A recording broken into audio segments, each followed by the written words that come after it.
Good morning, everybody.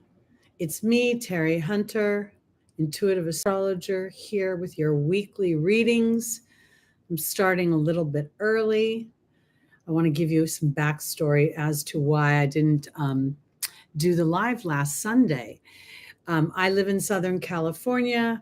We had Tropical Storm Hillary, which was quite hyped up, at least in my area. And I'm sure that some people were directly impacted by her. And yet at the same time, in my area, it wasn't as bad. At the same time, I had I have two windows in my home, and both of them proceeded to leak. So while it was not even close to a big storm for me, it was had a big effect on me. So this last week, I've had workmen here assessing things. They're going to be doing some renovations in my apartment here, which I don't know just quite yet how it will affect my ability to post. I'm hoping that I can go get a hotel room and just sort of push out a bunch of videos that I'd like to do. But your patience with me is so greatly appreciated. And on top of it, pardon my hand, I've had some weird things with my thumb. So it's just been really fun right now for me this last week. So I wanted to let you know about that. And next week is Labor Day here in the United States. And I had already planned on recording next week's show rather than doing it live because I was going to take the weekend off. But it looks like I might be packing my apartment into, they're potentially changing the carpet and painting. So it's quite extensive coming up.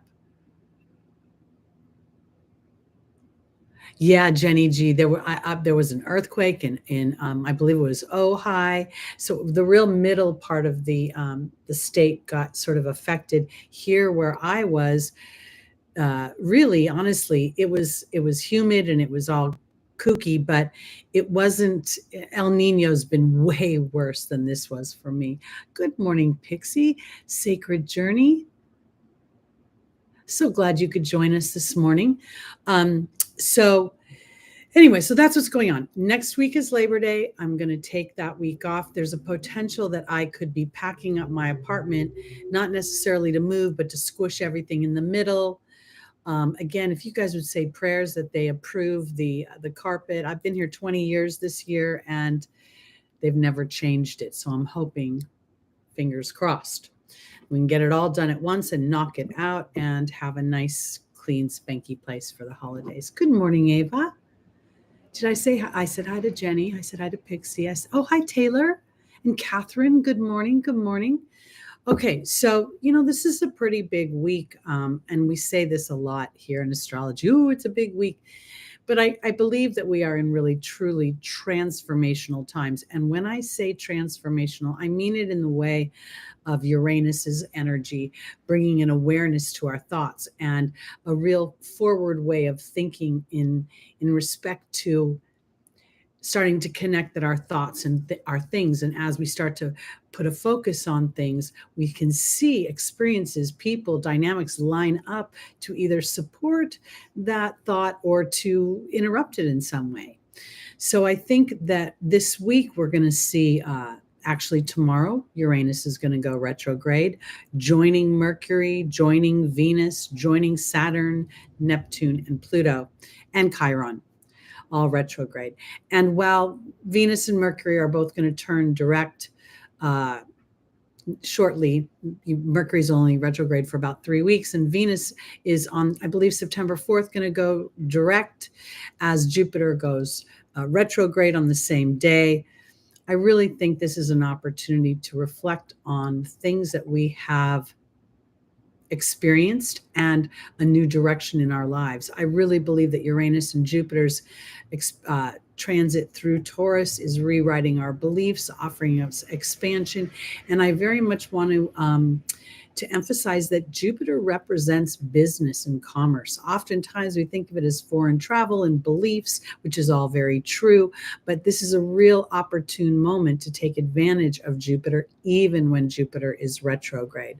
Because as it retrogrades, it gives you an opportunity to reflect on everything you've experienced up until now and capitalize on that which maybe has felt very beneficial, and then fine tune the things that may feel a little wobbly. So I think that's really powerful.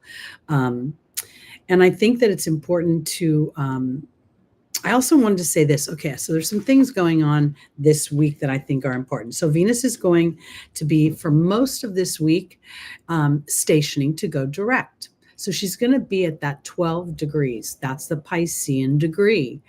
And while Pisces is super compassionate and empathetic and can be a very spiritual sign, oftentimes it can be one where you can feel invisible, you can feel unheard in some way, you can feel unseen. And here I think it's super important with her traveling through Leo to really listen to your heart. That's what I think this is. And sometimes the heart tells us things that make us feel uncomfortable. Sometimes we know that certain situations, certain jobs, certain people, certain dynamics aren't really supporting our true happiness. And it's hard to make the decision to step back from that.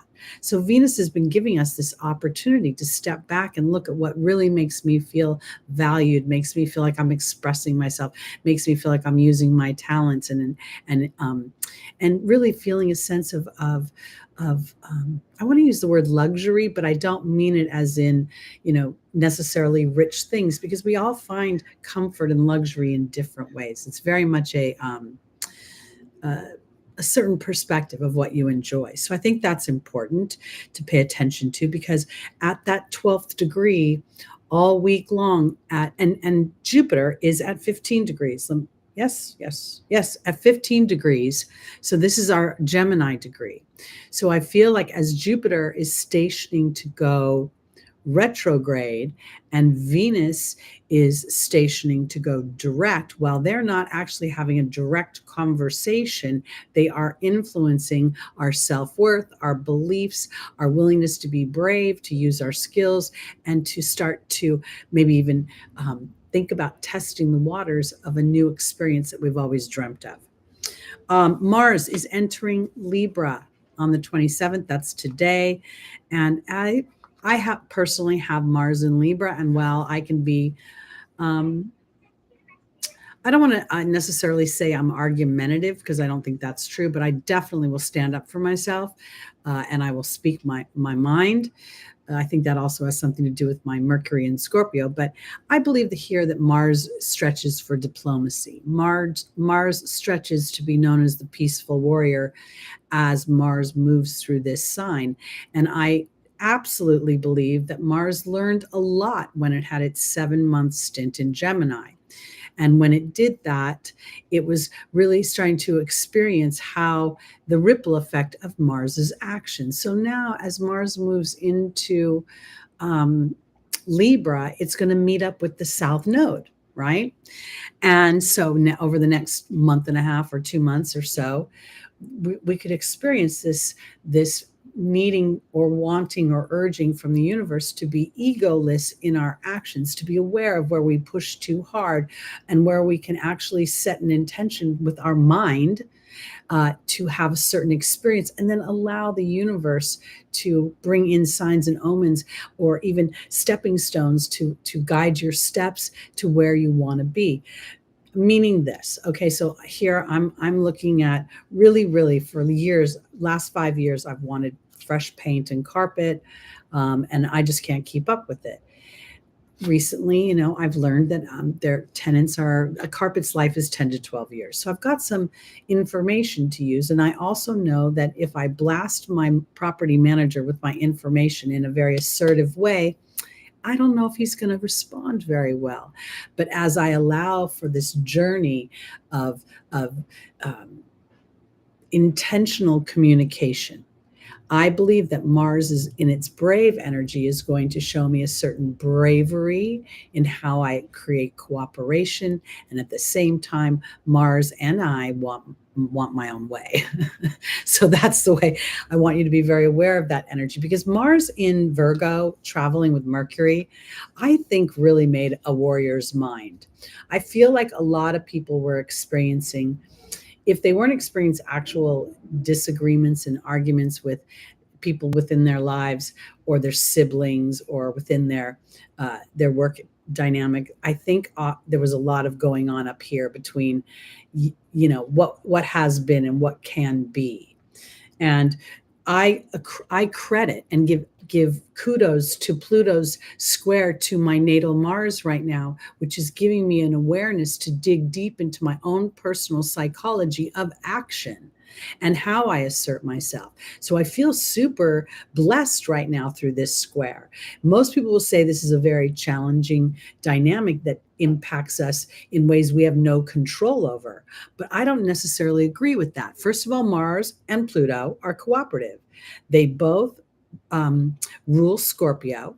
So when I'm brave enough to look at my own makeup, my own imprint, not try to release it or try to pretend it was never there, but rather use it as a tool of awareness. Did this work for me when I was this way? Oh no, nobody responded when I was like, look, these are the rules. This is what you have to do, blah, blah, blah. It doesn't matter whether I was right. My way of being made me wrong. So here now I get to have an awareness of my being and how powerful it is when I'm not forceful, but receptive. And this is what I think Mars's stint in Libra has to offer us. And if you had a warrior's mind during the Mercury Mars transit through Virgo, give yourself a break, because Virgo in its lowest energy can be super critical and judgmental. You're never perfect enough. So, that transit is pretty much moving away from it. And there's information to be garnished, because as Uranus on the 28th or 29th, depending where you are in the world, is retrograding in Taurus, this is rewriting your history once again. Venus is retrograded in Taurus before, but not at these degrees, where this is that quadrant or that sector of the sign. So we've got the first 10 degrees, we're kind of new at the Taurus energy, or the first 10 degrees. The second 10 degrees, we're getting our feet, we're getting our skills down. And by the third 10 degrees, we're starting to master the energy. So here we are seeing Uranus in that last third degrees of the sign of Taurus. And as it retrogrades back into the middle degrees, it's really going to get an opportunity to, I want to say, innovate, to look to the future. I don't know that every unexpected potential that Uranus has to offer will be as unexpected when we understand that on some level we've been teeing up a change. I can remember when I first started to re-engage the laws of attraction, I had a bit of a cocky attitude about it. And I was like, I can manifest anything. And that was 5 years ago. And my at the time, I wanted to manifest carpet and paint. And yet I went on a whole different detour because of renovations in my neighborhood. Pluto was really messing with my home sector and asking me how I was going to go about expressing myself. So when I started to realize that I'm like, these are the rules and you need to comply, rather than bringing that up, because of course Saturn is always going to poke at the rules, I went to the deeper psychology of what Pluto offered me. How can I express myself so the other person was inspired by my conversation and by what I want?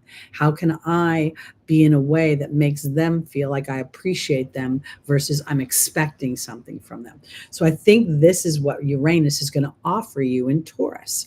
Using your skills, your voice, being aware of your Venusian energy, because Taurus is ultimately a Venusian energy, and it rules your family history and how you built your confidence. So you have an opportunity to really rewrite that story or reframe that story into a story of empowerment rather than being pulled under. Okay, and also, as I mentioned, Jupiter is stationing at 15 degrees of Taurus to go retrograde on the 4th of September. That 15th degree is the Gemini degree. So again, we're going to be aware of our conversation and our thoughts, and even our relationships with our workmates, teammates, siblings, whether we have a relationship with them or not, we may be contemplating them and how they influenced us. And then we have the full moon on the 30th, which is going to be at 7 degrees of Pisces, and it's going to be in a conjunction with Saturn retrograde at 3 degrees Pisces. This really, to me, is going to bring in, Saturn in Pisces is already, pulling up the rug, wanting to lift any of the curtains on illusion and on, really things that are subliminally pulling us under rather than lifting us up. So this full moon at 7 degrees of Pisces is really going to be illuminating where there is peace and harmony. It's going to be illuminating relationships in your life, and if they're truly ones that serve and fuel you, or rather they just keep you in sort of a holding pattern or even erode you. 7 degrees is the Libra degree, so I think that's going to be super powerful. And then at the end of the week on the 1st, right before Venus goes direct and Jupiter goes retrograde, we have Eris. I don't talk about Eris much, but she is the sister of Mars, and she is a street fighter, as Pamela Gregory would say. She's like Xena warrior princess. She stands up for what she believes in, and I think of her as kind of a scrappy fighting for the underdog. And she is at 25 degrees of Aries retrograde, conjunct the North Node at 25 degrees of Aries. I think this first day of September, and with the stationing planets, and I believe that, while I didn't check this, Uranus is probably still at 23 degrees of Taurus as it's stationed to go retrograde. And now it's moving retrograde and moves slowly. So here I think there could be a real energy of standing up for what you believe in, having it be very important. And it may have something to do with the illuminations that were revealed during the full moon. And if for some reason you have a challenging relationship with a sibling, or with maybe some clients, it may really just reveal that these relationships have morphed or have transformed in some way, and maybe it's time not to operate on the old system. No, actually, I believe Uranus is going retrograde tomorrow or the 29th, depending where you are in the world. I have my little cheat sheets here. Uranus goes retrograde for 151 days from the 29th until January 27th, 2024, and it will traverse between 23 and 19 degrees of Taurus. At the same time, we've got Neptune retrograde, we've got Pluto retrograde, Chiron retrograde. This last half of the year is really an opportunity to step back from where we have walked and assess what feels more authentic to us, and then what feels like, okay, maybe this is an energy that, while I habitually felt it was going to be beneficial, maybe that is shifted. Saturn's transit through Pisces is going to reroute new belief systems. And many of you may trust the unseen much more than you trust the seen. And I believe that's a wonderful opportunity to manifest. So I think this is really powerful. Okay. So that's what I have for the week. Again, just for those of you that have entered the room real quickly before I start the readings, next weekend is Labor Day weekend, so the live is not going to be here. I'm going to record it. I'm also looking at, and I haven't got official word yet, but rumor has it that they're going to be painting my apartment and fixing the windows on the 11th, 12th, and 13th. I am manifesting new carpet, so that could be a little bit longer period of time. So I hope you'll all bear with me as the monthlies and things may get a little choppy over the next few weeks. So we'll see. I'm going to do my best. I'm going to do my best to get everything done. Jenny, thank you so much for your generosity. I appreciate you. Sending kisses back to you. And let's start with our Virgos. Let's see what your tarot card is this week. The Four of Wands. This is a beautiful energy of celebration.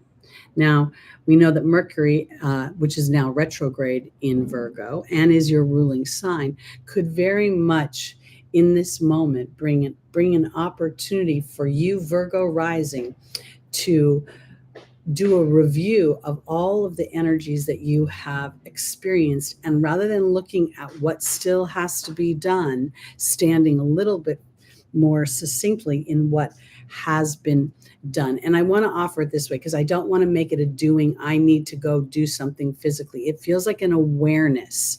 It feels as if there's things that have been moving around in your mind that are giving you an opportunity to broaden or to stand in an energy that's more authentic to really where you want to be versus maybe where you've been. So let's see where we're going with this.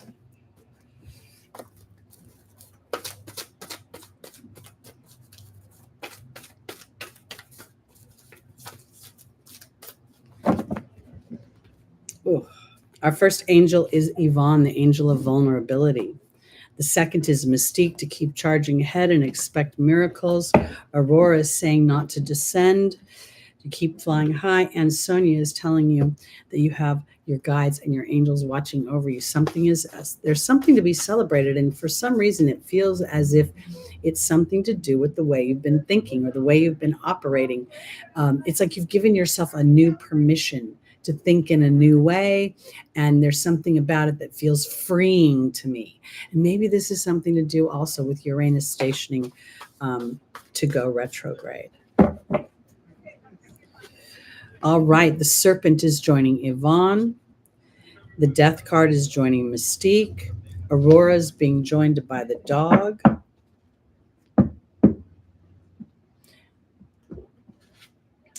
And Sonia's being joined by the High Priestess. You know, we think of Virgo as earth, obviously. We think of it as very mercurial. So there's lots of bits of information, processing, analyzing, all from a human perspective. I believe what's happened here is that my Virgo risings are starting to celebrate and be excited about their own willingness to shed a skin, their own willingness to say, I've been trained, I've been imprinted to operate a certain way, and now I have an opportunity to actually be of service in a new way by shedding a skin. That could be shedding the skin of perfection, shedding the skin of obligation and duty to others, because here is an opportunity to transform. This is the butterfly, the Death card. And Mystique says to keep charging ahead, to expect miraculous solutions.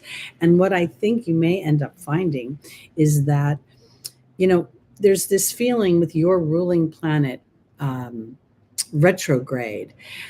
For some reason, I'm also very much connecting to siblings and to neighborhoods, communities, people you hang out with, friends, that kind of thing. And if for some reason in those situations you've been the one that was the responsible one, the one that was always could be dependent upon to bring all the chips and all the dip and all the beer to the party, now I think what you're going to see is, as you have maybe stepped back from doing things because they're expected of you and you're choosing to do them because you want to do them, you're feeling, while you've been vulnerable to this shift, I feel that you're going to start to feel a sense of excitement, and maybe even a sense of a new sense of value within your circle, or your circle may be expanding in some way.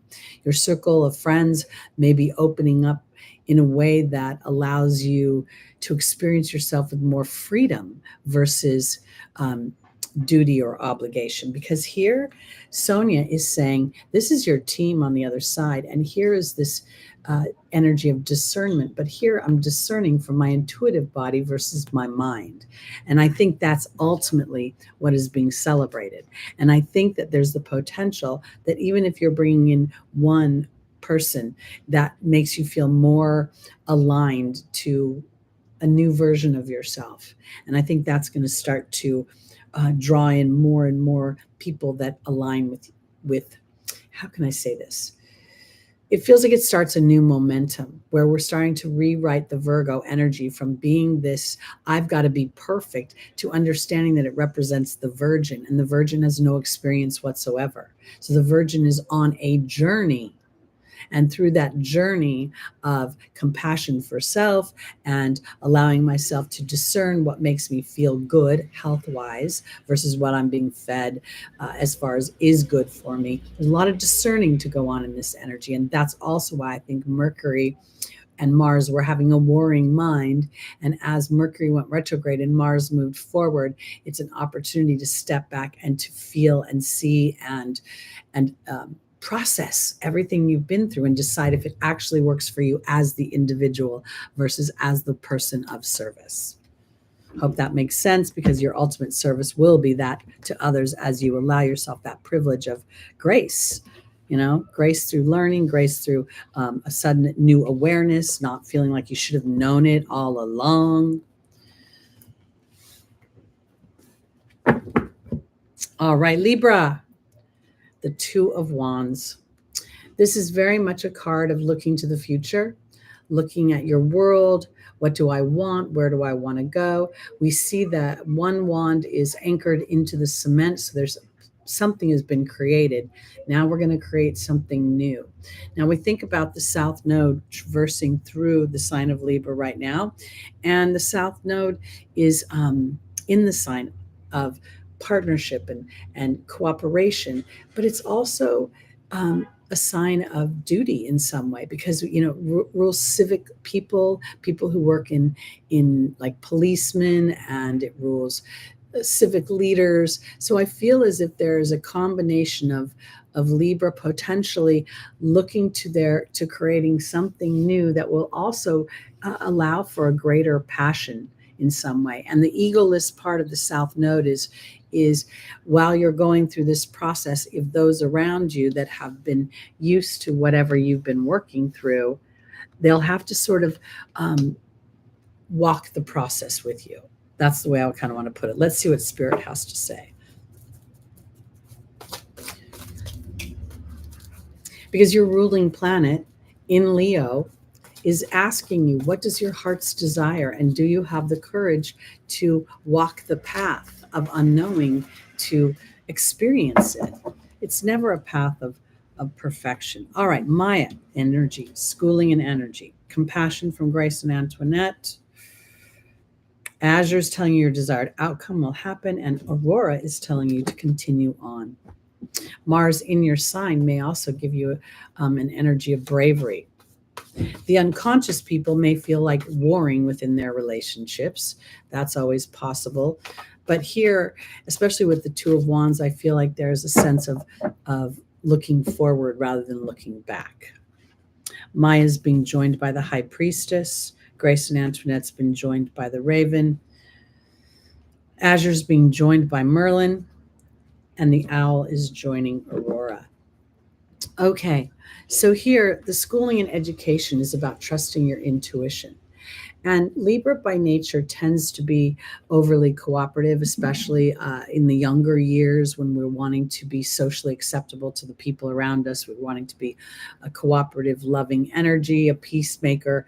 That can, on the flip side, make us non-confrontational, which makes us then kind of suck it up if we don't get what we want. And I feel like what Spirit is offering for my Libras is not only a sense of trusting your inner knowing, but also a discernment about the things in your life and what is serving you, and what is already anchored in that maybe does not need your attention anymore, and what in the future do you want that does require your passion and your enthusiasm in order to get going.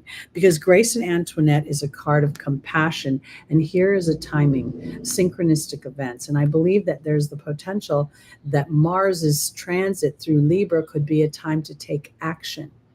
And again, I really believe that Mars has been stretching to be the peaceful warrior, to be the hero, to be the pioneer. And while there'll always be a bit of edge to Mars. Sometimes you need that edge. You need a knife to be able to cut through the rope in order to release yourself from something. So have compassion for self as you recognize that the timing is right for you to leap off whatever you've been. This skull, when I look at it, it's like there's no meat here. There's nothing further to garnish here. It's time to go. So that also might be that if you're trying to cling to anything old, anything that isn't really working for you, when I think about it, Libra rising, isn't Pisces your sixth house? Yes, because Aries is your seventh house. So there may be something about your work environment or even your health that you're getting to look to the new, to trust your gut. And I want to offer this because if you're having a health issue, because Saturn is also in Pisces, there could be trusting your gut versus trusting what you're being told. Watch side effects of things. That would be important because Azure is telling you that your desired outcome will happen and balance will be restored. And part of it feels like you're bucking the system of other people's opinions because right now, Aurora is saying you may threaten others, but you will soon inspire them. And here is this going back and forth as to whether I want to, sometimes we want to keep the peace, so we tell people things that we know. We may placate people sometimes. Sometimes we say things or we do things to try to, smooth it over. And sometimes the most kind thing we can do is just speak our truth from a very gentle and authentic place. And I feel like this might be something that Libra is learning, that to trust your inner knowing will not bring disruption, but actually bring more unity in some way. All right, let's go on to our Scorpios. Rising moon, sun, and stelliums.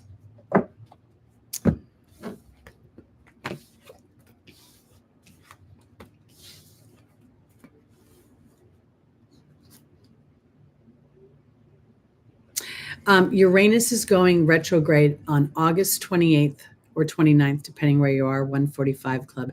And Jupiter will go retrograde on September 4th or 5th, maybe 3rd, depending on where you are in the world. I'm in the Pacific time zone, so most of the time zones I talk about are reflecting that. Okay, so let's see what our Scorpios have here. Ooh, this is a very passionate energy. The Knight of Wands. This guy is so excited, he cannot wait to get where he's going. He's full of enthusiasm. He's full of adventure. He's full of get up and go. Let's see where he's getting up and going. Hi, Betty. Welcome to the room. Hi, Ava. Scorpio sun. Love me, Scorpios. It's a fun energy. Very, it feels very active to me. Let's see where we're going. Our first angel is Vanessa. The second is Serena. The third is Ray. And the final is Akasha. I wanted to announce something and I forgot to do it. Let me do this reading and then I'll announce it afterwards. I'm such a dummy. I'm so bad at marketing, speaking of.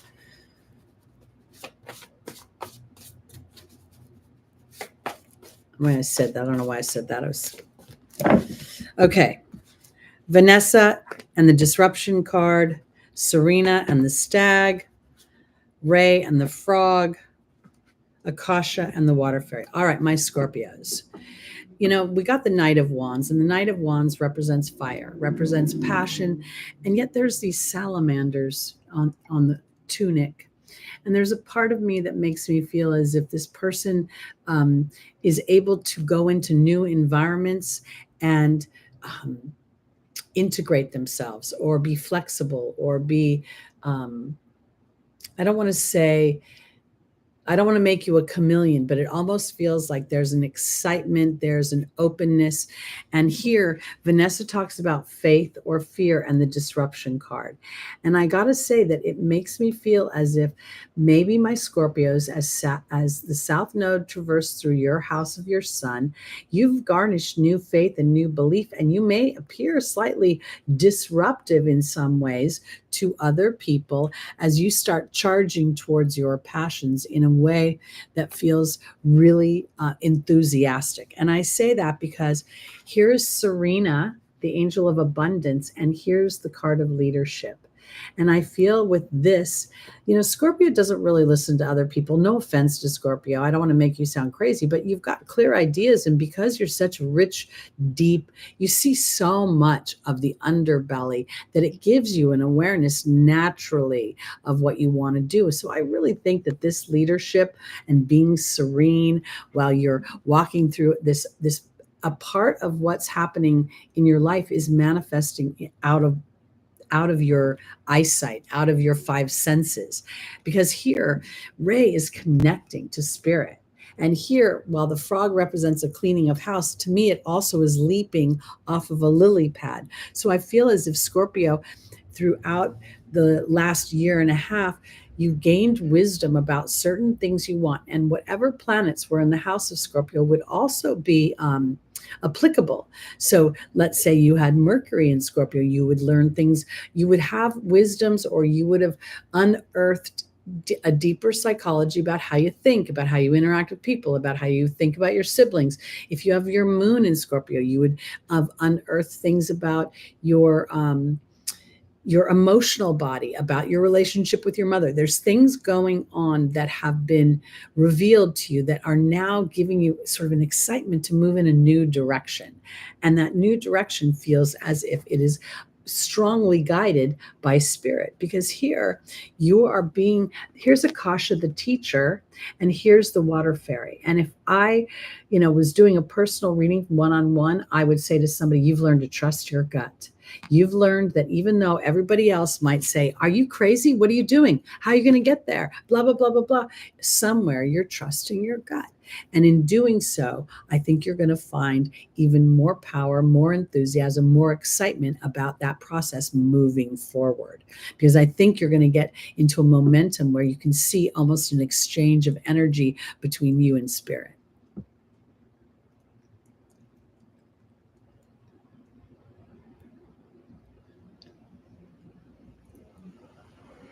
Oh my goodness, Dr. Joy, Dr. Linda Joy. Oh my goodness.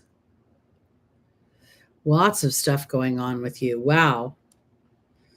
I want to offer this too, because maybe both you and your dog ate a little something. Maybe he snuck a little something out of the garbage. But also, when things start to get all kind of kooky like that, there could be an opportunity for you maybe to just step back and wait for that guided action, rather than trying to clean everything up at once.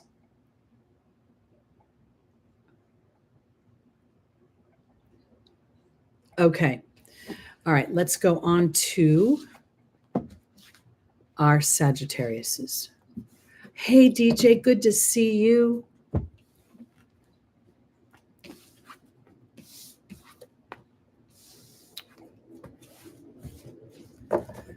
With Uranus and Jupiter about to go retrograde, I kind of want to put it this way, especially for you, Dr. Ab. Sometimes when we sit back, and that's what a retrograde will be, an opportunity to review, relax, rest, research, the spirit brings things into play that we could never have imagined. There are things that when we sort of it's not about not taking action. It's not about trying to find the critical funds or about the things that are happening. It's like, how is this giving me an opportunity to rewrite something? And I feel like if you connect with spirit in that way, it'll help delineate and empower you. My Mars Pluto square right now, there's a lot of things that could be very challenging about that dynamic. A lot of people could be saying that there's death, there's loss, there's anger, there's resentment. To me, there's transformation being offered. And it's my job as being aware of that, to continue to align my thoughts to that so that spirit can bring experiences that anchor it into the real world and help me to move forward. All right, real quickly, you guys, I'm sorry, I meant to say this at the beginning of the broadcast. If you're interested, tomorrow at 4 p.m. Pacific time, I am going to be a guest on Rob Khalil's podcast here on YouTube called Typical Skeptic. And if you'd like to join me there, you can search him. I'm going to try to find the link once I get it, and I will post it. But I'm kind of excited about that. This is my second guest spot in the last couple of months. The other was on a podcast called Innerverse, which is about your inner universe. All right. I've made my announcement. Now let's go on to Sagittarius. The Phoenix rises, the Judgment card. This is really, oftentimes this can appear a little scary because they're rising from the coffin. Really, the death has already taken place. And now this is the transformed version of whatever traumas or challenges or it's not an easy energy. Really, Sagittarius. I know, I'm a liar. I wish I could be more straight like a Virgo, but I'm not. Okay, here we go. Archangel Raphael, the healing takes place. There's an epiphany coming for our Sagittarius, as I can feel it. Here comes Ray, connection with spirit. There's Opal, God is watching over you. And there's Astera saying to reach for the stars. Sometimes when we experience a block after a block after a block, sometimes the timing isn't right. Sometimes the players aren't right. Sometimes the dynamic is not fruitful as it appears to be. And the humans sometimes, will be coached by other humans. Oh, you're not working hard enough. You're not trying hard enough. There's something about this that makes me feel as if my Sagittarius is that Judgment card is maybe you coming to some conclusion about something and giving yourself permission. Let's see. Archangel Raphael is being joined by the communications card. Ray is being joined by the death card. Opal's being joined by the bee. And the Grail Knight is joining Astera. The Judgment card here for me is very much, thank you, Dr. Linda Joy Epp. This very much feels as if this is a rising like the Phoenix. When I see the yellow hair, I feel very much, Archangel Gabriel is here blowing the horn. The hair is blonde, yellow there. This is an empowering. Something in the mind has been epiphany. Something has happened. There's a broadening. And now, as a result of that, there is a rising. And I absolutely believe that this has something to do with you, the way you think, your own communications. Your ruling planet has been going through the sign of your personal history that formed your self-worth. And here, I believe that when I see Archangel Raphael, there's something going on where you have this realization and epiphany and this thought. And what it does is it doesn't erase where you've been, but it feels comforting because I'm allowed to now feel in my human body that I can transform that into a tool that I can use rather than trying to release something that was so unpleasant. Because here, when I look at this, Ray really represents my power comes through my heart chakra and then remembering to speak of that which I want to experience versus that which I have experienced. And the death card goes right back to the Judgment card where I'm transforming that. And as I transform that, I'm so aware of my being energy now that I feel even more connected to God and the angels. I feel even more supported and blessed because Astera is saying to reach for the stars with your dreams and desires and not to compromise. And here, this is a willingness to bow down to what is your deepest truth. And if there has been illusion, it is a willingness to allow that illusion to transform. Sometimes when we endeavor things, and I just want to offer it this way, because again, Jupiter rules business, commerce, publishing, marketing, branding. So I want to offer it this way because sometimes we endeavor things because we think if we get into a partnership with that person's subscribers, their big circle of friends, whatever, will help move us forward. And sometimes that is very true, but I think it's mostly true when we're standing in our own power, our own beliefs, and our own value. But if for some reason we're dumbing down and we're like, this will help me be that, then it can feel a little disruptive. So I think that's where my Sagittariuses are sitting, in an awareness of their own belief system, their own ability to create. I feel a little bit like there could be a new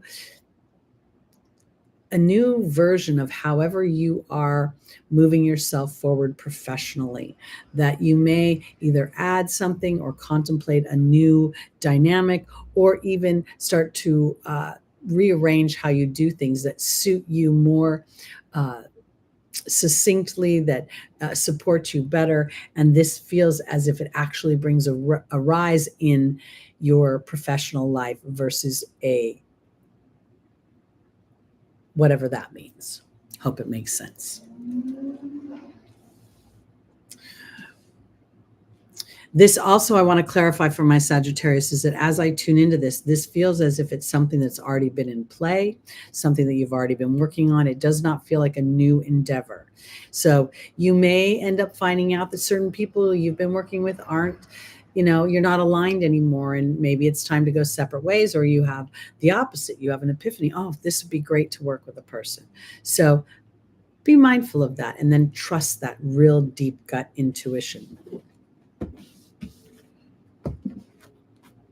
Okay, here we go. On to our Capricorns. All right, DJ, we'll pass that message on to your friend, because a lot of us are going to experience very surprising yet beneficial things in our lives, because we've been aligned to something over this last few years and allowed for that, the falling away of that which is no longer working, as we talk about Pluto and Capricorn. And I don't really remember my readings, but I'm remembering that Capricorn seems to be getting more and more emotional energy. And maybe it's because Saturn's moving through Pisces, but here, this night is, more effortlessly offering his cup of love. I feel as if there's the fish here could very much represent bounty. There'll be plenty. There'll be plenty to eat, to fill us as we bow down. This horse's foot and his head makes me feel as if he's honoring the emotional body that he's about to walk over.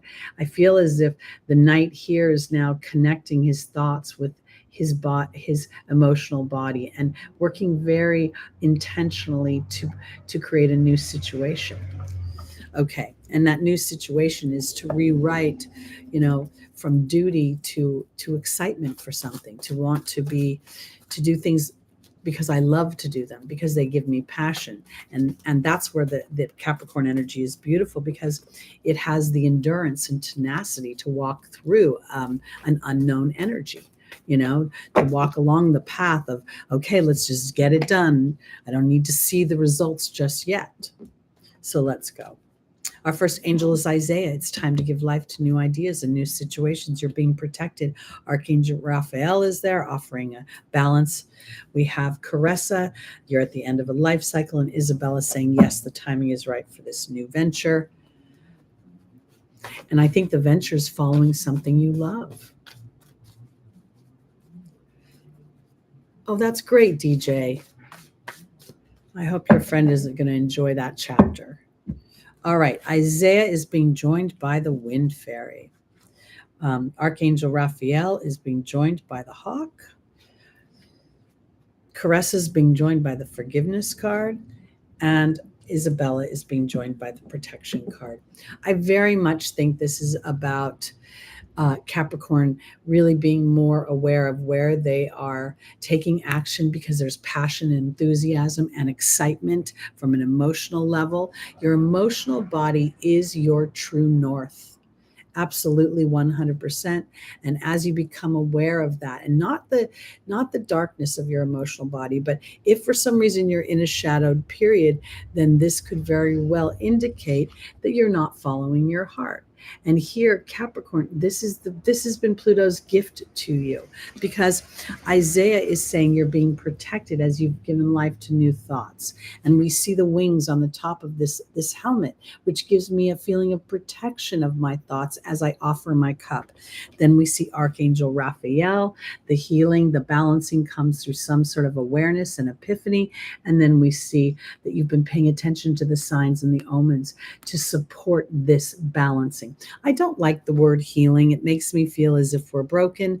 I don't think we're broken. I think we call forth sometimes challenging experiences because they offer us an opportunity to show up differently, to really implement and to incorporate the wisdoms that we have garnished over this time, and thereby rewriting our karma, because you are absolutely at the end of a life cycle and new happiness awaits you. And you will absolutely understand what that is, because you're starting to see the signs and the omens. And maybe part of it is your own agreement to what you are dutiful to, your own agreement to what you feel obliged to, and the awareness of that this has been coming from human structure that had nothing to do with my personal happiness. That could be very disruptive to the outside forces. And yet those outside forces can actually come into alignment as you understand that your transformation is protected by spirit, because you are standing as a leader of what will be, not what has been, and not what can be, but what will be. Because yes, the timing is right for this new venture, to follow your heart, to do what you love, to have an awareness of that, and you will again be protected. This is offered by not only Isaiah, but by this protection card, and in general by Archangel Raphael. So Capricorn, especially late-born Capricorns, because as we got into the later degrees of Capricorn, this opposes my fourth house. And I have walked through this disruption in my home area, construction, building, Saturn ruling all the architecture, etc. Now, as I'm in those later degrees and I've honed my way of being and my frustration, I feel like I'm getting more cooperation for my ultimate goals. So I think that's what's going to happen for my Capricorns. All right, on we go.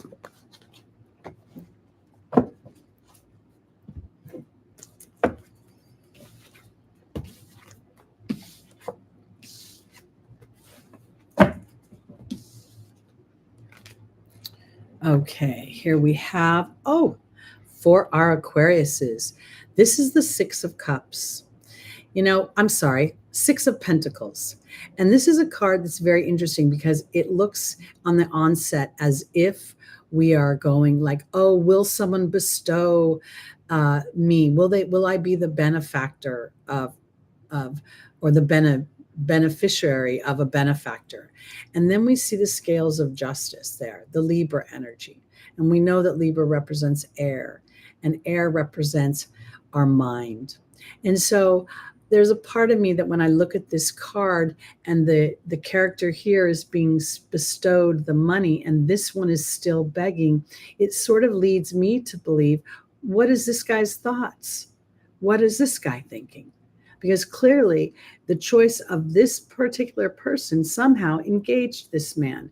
And with the scales of justice sitting over this blue, the character in blue, there's something about the way he's thinking that is holding him or tethering him to his poverty. So let's see what's going on, because your ruling planet is going retrograde tomorrow in the sign of money. So, there could be the potential that Aquarius rising has been contemplating things from, how do I stave off loss? How do I, you may be going into a defensive energy versus a receptive energy, which is blocking your manifestation. Pardon me, I have to take a sip. Okay. Aquarius rising. Archangel Uriel is your first angel. Serena, the angel of abundance. Oh, we're all about money today. Merlina is here representing confusion, and Isaiah is about giving birth to new ideas. All right.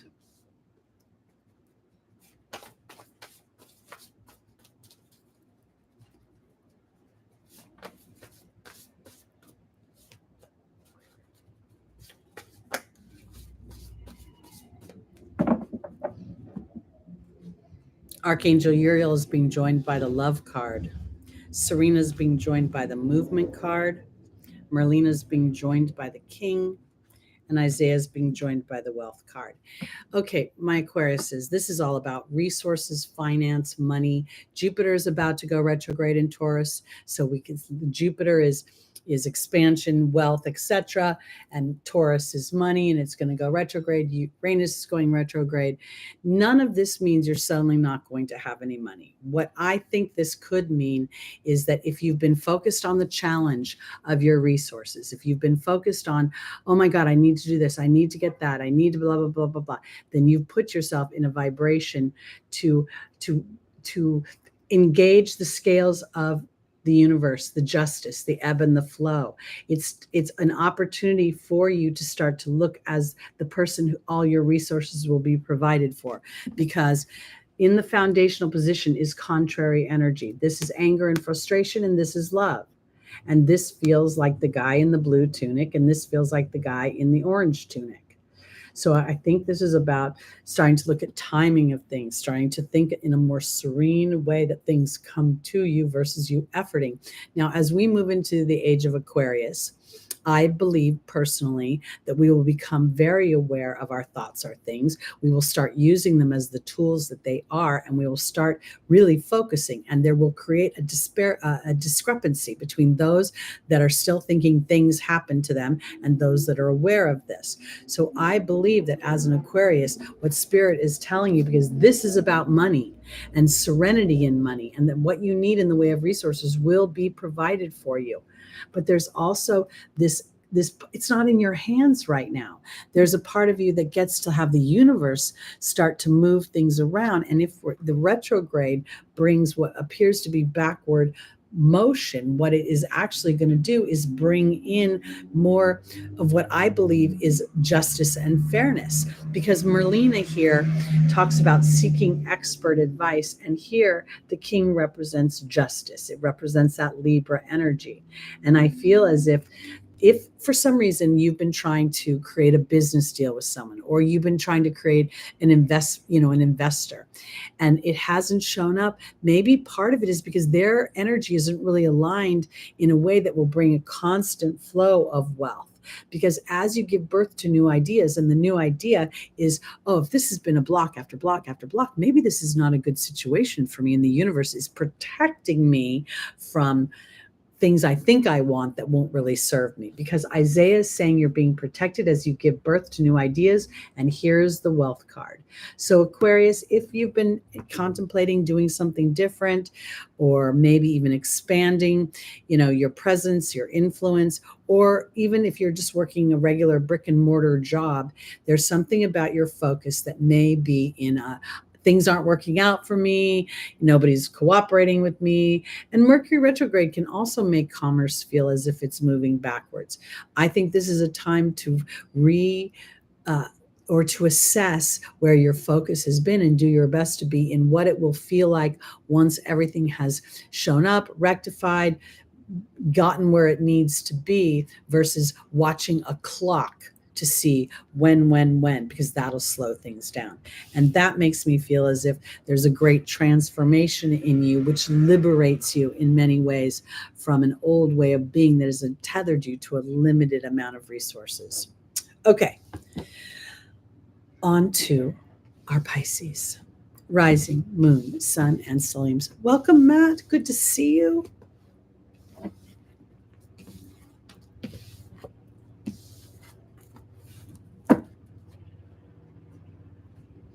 All right, our tarot card for our Pisces, the Queen of Swords. Now, this is a very interesting energy because she is the queen of thought. She is able to sit fairly. She also has an awareness of her own transformation. She has awareness of God and the angels and her cooperation and her relationship with them in her co-creation. Because when I look at this, I think overall this is very much an infusion of Pisces is an emotional sign, very intuitive, comes very much from the moon.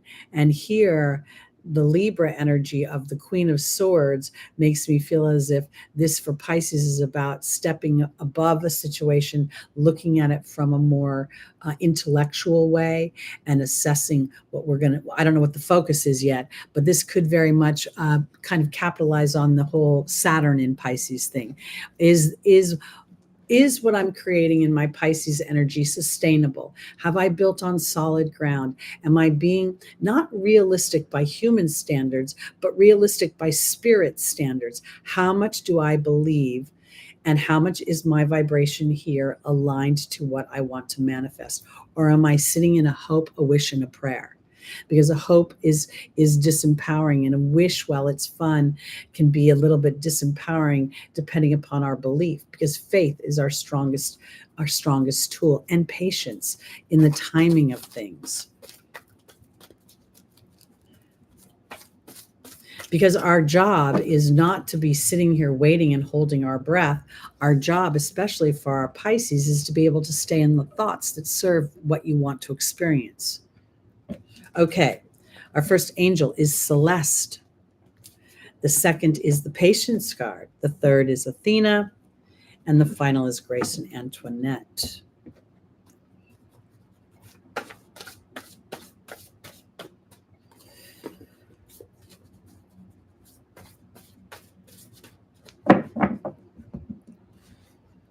Joining Celeste is Merlin.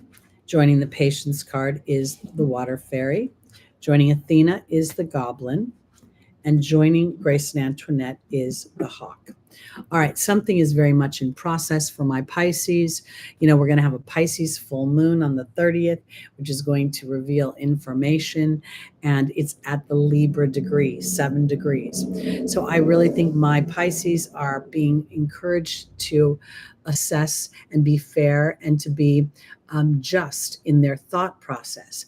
I believe that while Celeste represents a new home or a new place of employment, I very much see it as a line of thought, because you can put my body anywhere and I have a certain way of thinking and I'll take my action on it. So this feels like a shift in my thoughts. And here I see Merlin bringing alchemy as I'm aware of my thoughts. And the thoughts at this time with all the retrogrades may be that there is not forward motion for you right now, that rather at this time you are being tasked by Saturn, by Neptune, both retrograde in your first house, to be aware of where you're being maybe overly hopeful, that somebody else will pick up the baton and make things happen, and where you are being tasked to think about your own empowerment, your own ability to make things happen.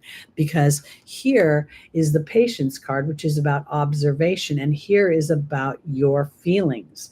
And Athena is about asserting your feelings. And here's the Goblin, where you may be afraid to assert yourself, because in the past, if you asserted yourself while you weren't trusting yourself, you know, the pack might have jumped on you and put you back in your position. Because Grace and Antoinette is about compassion, but I think this is about compassion for yourself, as you see signs and omens that Spirit is asking you to take a more intellectual, fair-minded, and maybe even realistic in respect to what you believe about yourself, not realistic as to others' expectations, in order to move the story forward. So this week may bring in, with this full moon, the culmination of a cycle where you have seen that maybe your thought process is not fair to you.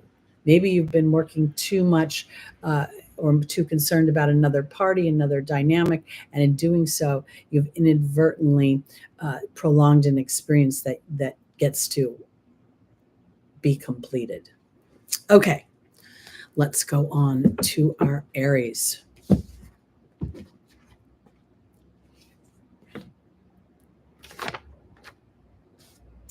Now, Aries is your first house. We have Eris and we have the North Node conjunct this week, at the end of the week, at 25 degrees. This is an energy that is very, very The North Node is ravenous for an experience. It's ravenous, here to assert itself, to express itself, to feel itself and its power out into the world. Eris is an energy where she's the little sister to Mars. She represents somebody who's willing to fight for what they believe in, to stand her ground regardless of what others are their input. So I think this is very powerful because in many ways, well, isn't it interesting? Now we have the King of Swords, because this is about fairness and justice for Aries. This is about you being very aware of your Martian energy, and rather than using it as a wild banshee going through the town and just wielding your sword, this is about standing as a leader and justice for what you believe in. So here, Eris retrograde at 25 degrees, conjunct a retrograde North Node, is a slower energy, because we know the nodes move, while they move backwards on the zodiac, when they're retrograde, they're moving forward. So to me, at the 25th degree, it's very much about, what do I think? How do I assert myself? What do I know about my ability to use my sword? And now what I think I want to do is use that sword for fairness and justice for all. So let's see where we're going. Oh, DJ, thank you so much for the attempt. I appreciate it. I'll open up the channels here. Mercury retrograde, work for me.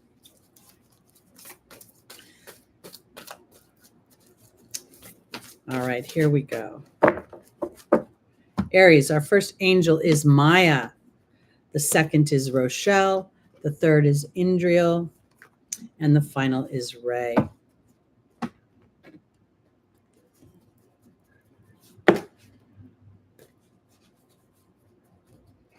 I think that while Mercury maybe, I think it's Uranus. Uranus is the higher degree of Mercury, and I think Uranus has been stationing for quite some time. I feel like Uranus had something to do with all those storms and earthquakes. So I think that, no offense to Mercury, but I think that Uranus is trumping Mercury right now. Okay, Maya is being joined by the Lady of the Lake. Rochelle's being joined by the Eagle. Indriel's being joined by Merlin. And Ray's being joined by the Serpent. Okay, I absolutely believe that Mars is begging for a rewrite.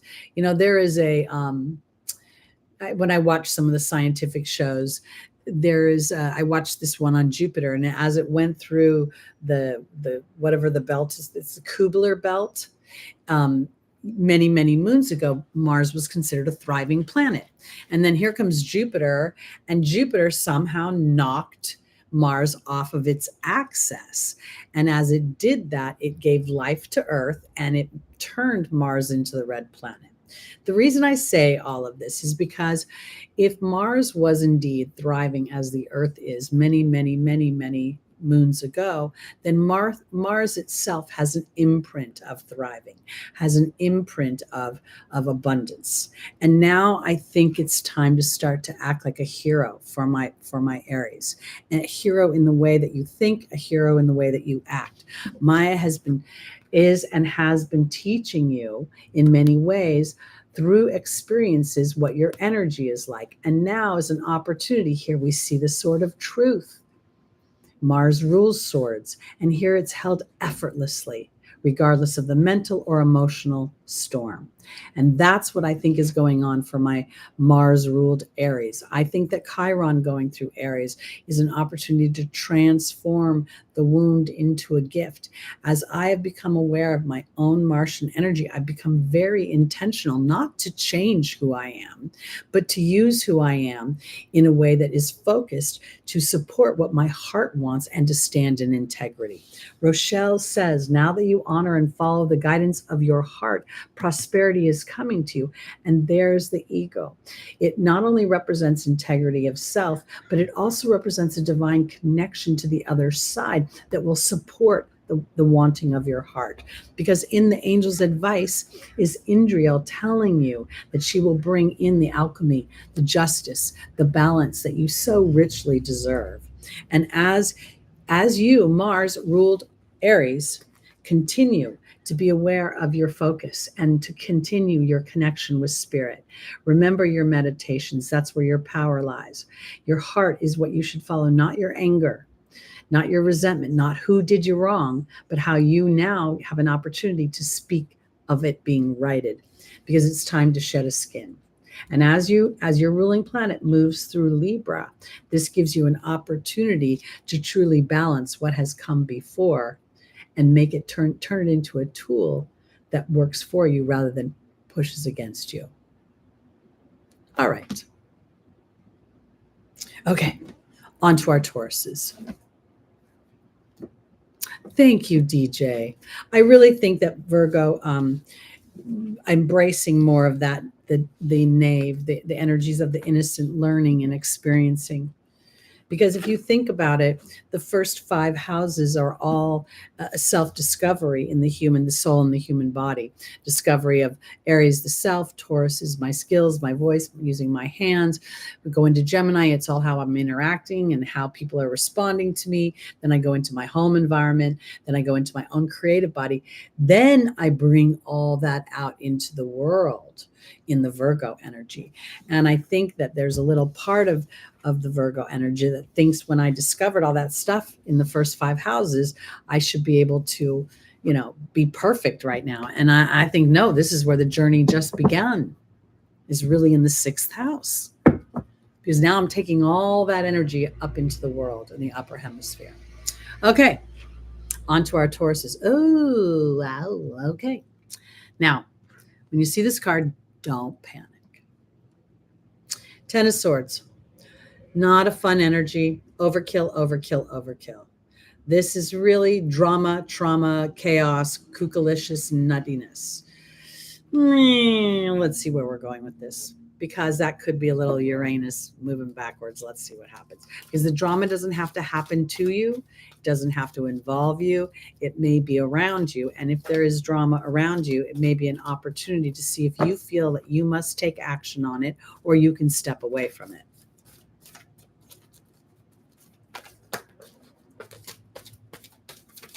Let's look at our Taurus energy. Our first angel is Ray. The second is Celeste. The third is Crystal. And the fourth is Merlina. Let's see where we're going, because Celeste does represent home or work.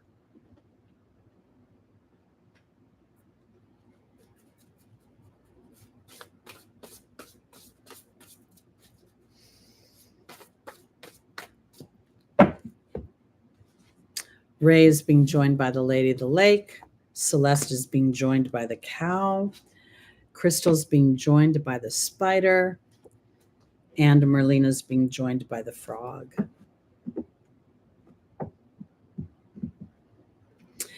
I don't know why I want to put it this way, but for my Taurus rising, I feel as if the drama is not personal. It feels a little bit like it's around you. And I want to offer this because sometimes when we have in our work environment or in our neighborhoods, whatever, we make relationships with people. I guess what I'm trying to say is if this isn't if you have got no skin in the game, don't take on the fight. Don't take on the drama. Don't take on the trauma. Because somewhere Ray is asking you to stay connected to spirit, because something is going, your truth is here in the middle, but there's something going on around you that may create, I almost feel like they could potentially be a couple things. It could be in your work environment because we have Celeste and an opportunity to thrive during it.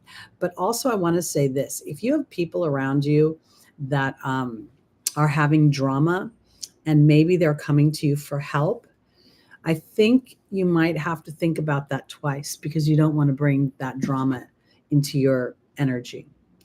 And sometimes healthy boundaries are a good thing. In the Angel's Advice, we have Crystal saying, have faith and hope, there's more on the horizon. And this is my relationship card. So I feel like there's something going on around you.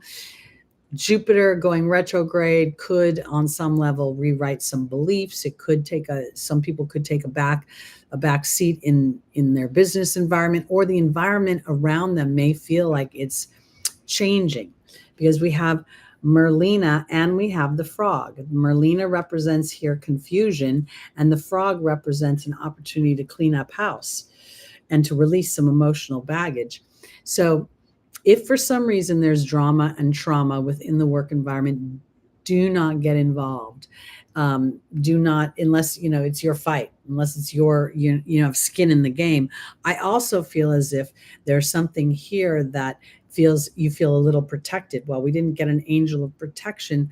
I feel as if you have the courage to trust that this is maybe out of your hands, Taurus. Earth people want to take action to fix things because they're in the physical world and they're made up of physical things. And sometimes when we, rather than take physical action, but we have the courage to sit back and wait for that inspired action. I'm a Taurus moon, and while I don't have the green light on this carpet, I have been putting an intention out here that they are going to want to replace the carpet and the paint when they assess, the cost effectiveness of doing it at one time. I feel like while maybe the new owners don't want to spend the money, because here I am in this, sort of not as expensive as it could be apartment, there also are certain things that the landlord do that are expected from, their rules. So the reason I say this is don't engage in the drama. Spirit may take care of things for you. You may feel a little confused in the beginning, but if you stay the course and you really ask yourself, is it worth me jumping into the fray? Do I really have anything to benefit? If not, stay out. Don't do it.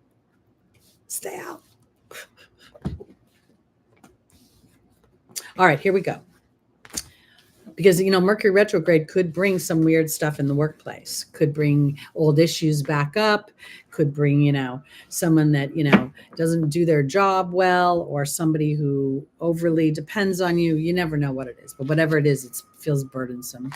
All right, Gemini. Woo, we like this. The Page of Money. It's the beginning of new money, and there's a light energy attached to this page. And his stance very much seems as if he's looking forward to what is ahead in the way of material. Let's look and see where we're going here.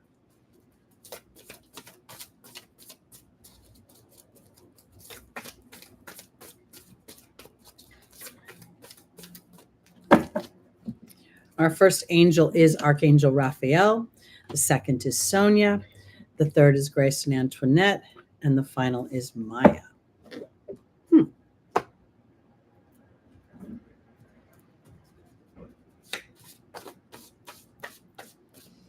Yeah, lots of 145 Club. The swords represent our thoughts. And I think that that's really where the strife and the struggle comes from. So when we are aware of the sword energy, then we have an opportunity to make a new choice. Okay, Archangel Raphael is being joined by the horse. Sonia is being joined by the deer. Grace and Antoinette's being joined by the frog. And Maya's being joined by the bear.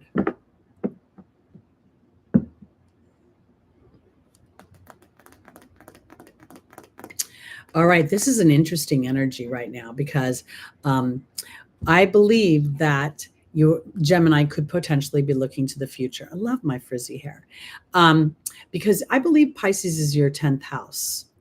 Off the top of my head, that's what I want to say. Am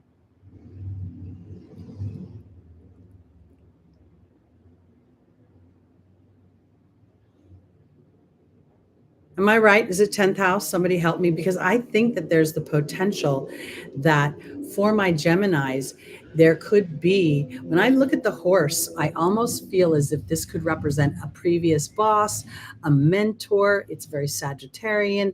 There's Archangel Raphael offering an epiphany. Thank you very much, Catherine. My brain can't do math anymore, even though I know it. I doubt myself, because I think there's the potential that my Geminis can have something a healing, an idea, making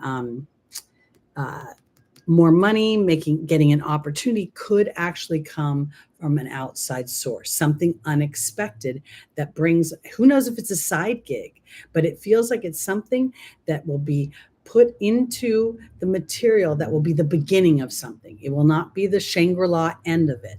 And here, Sonia represents, the other side. And this deer to me feels as if this is an opportunity to be aware of, like, if you are being a Gemini, being offered an opportunity to start something new, but you can't see right now how it would actually play out to create security for you, I feel a little bit like this is an opportunity to be a little bit gentle with yourself as you explore the idea.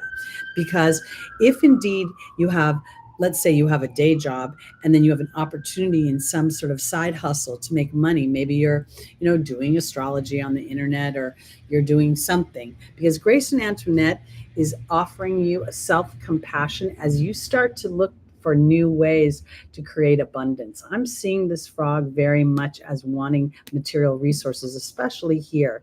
The frog in Asian cultures is a very fortuitous, and it's a sign of wealth. When you go into Chinese restaurants or Asian restaurants, you'll see the frogs with the coin in their mouth, which is bringing in abundance. Because here, when I see Maya and I see the Baird, I almost now feel like the Baird is bringing an opportunity from some historic place, as if something is coming, or you'll get news of something, maybe with the Mercury retrograde. It's just sort of a feel out the landscape of things, but it almost feels as if potentially somebody's experienced you in the past. They know who and what you're capable of, how you think, how you operate, and you may feel the beginnings of a new opportunity coming.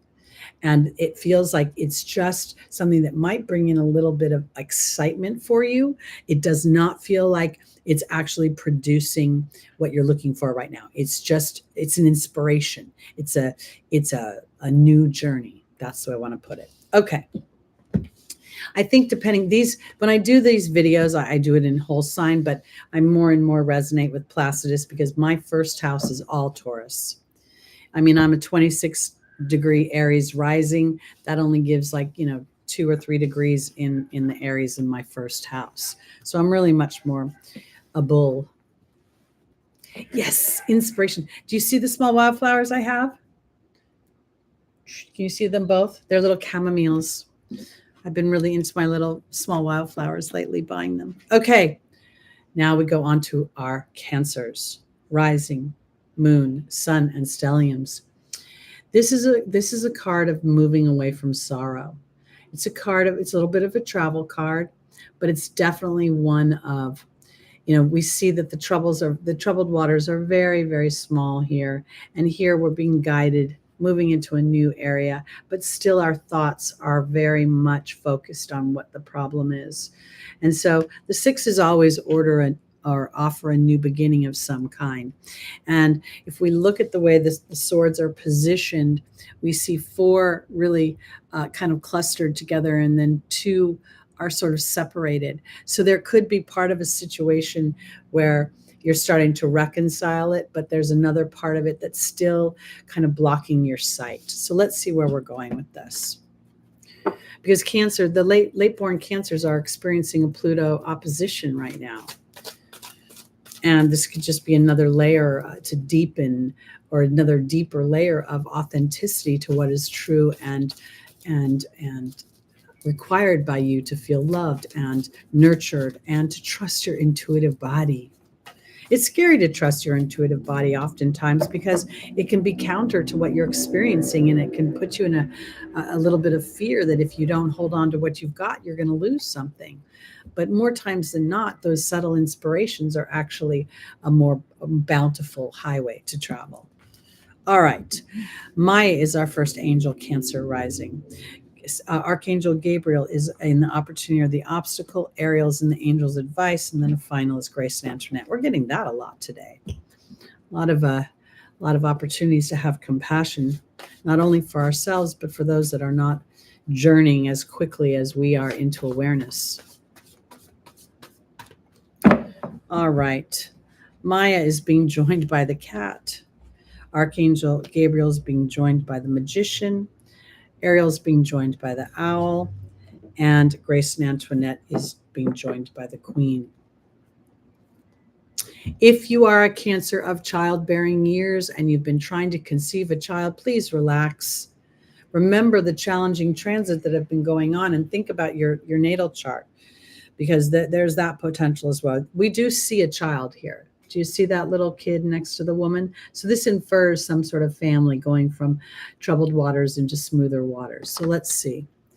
Maya is the angel of schooling and education, and the cat is about healthy boundaries. And Cancer, no offense to you or Pisces, but you guys are very, very loving, very, very represent nurturing and compassion and everybody else. The moon is your ruler, Cancer, so you could naturally be very much of a nurturer to your detriment, overly nurturing, because I believe that the timing is right for you to start to put in some healthy boundaries and assess. This is what the beauty of Venus's retrograde has given us. And now Jupiter's retrograde, starting on September 4th, is going to give you an opportunity to review your own personal family history and how it affects the house of Taurus for you. Because Archangel Gabriel is very much wanting you to look at how you're communicating with yourself. And it's time to sort of fly off of that place and realize that everything happens not just for a reason, but for a wisdom. And sometimes those divine disruptions actually lead to a lot of empowerment, because here Ariel is saying that new spiritual experiences, your own intuitive inner knowing, is changing who you are, and you're going back and forth about it. And it could be because you anticipate some sort of separation or some sort of exile as a result of any shifting you're doing. And now I think that if you start to look at it in a way that you're being supported, that this is the divine encouraging you to trust a deeper knowing, having compassion for the queen. The queen is receptive, the queen is intuitive, the queen is nurturing, the queen is one of leadership. So I really think that this might be about Cancer having healthy boundaries with what has been in your life as you're moving into smoother waters, because you trust something that is bigger than yourself. And so many times when we operate in packs, we have very differing perceptions and perspectives within those packs. So rather than trying to convince anyone of your viewpoint or to bring them with you, allowing yourself the privilege of a little bit of independence from them could give them an experience that then supports your new way of thinking, that then brings things back into alignment. All right, on to our Leos. How fun is Venus going to feel when she starts moving forward in your first house? I mean, really. And I know that this Venus retrograde had a little bit of tense moments in the beginning of its journey, but I feel like it's really been a good one. So let's go. This is a card of self-defense, the Seven of Wands. We don't know what this character is defending himself for. He has quite a wide stance. And what we do see is one foot is very close to the cliff, while the other is standing almost precariously on the verge of his material and emotional world. So let's see where we're going with this for our Leos. Because oftentimes when I see this card, it feels as if I don't have a need to defend myself. And, one of the biggest challenges with the Leo energy is the courage to follow my heart and to go rogue. Wow. Leo stellium, super transformational, very much. There could be that too, CI. This could be his own perception. Very much so, because we don't know if these people are trying to help him by giving him more wands, and the wands are fire, inspiration, all representing Aries, Leo, and Sagittarius. And yet he seems to be, and you know what I never noticed is that there is, on either end of the stick, there's new life. So I wonder if somehow he's missing something. Let's look and see. Our first angel is Ariel. The second is Celeste. The third is Archangel Michael. And the final is Seraphina.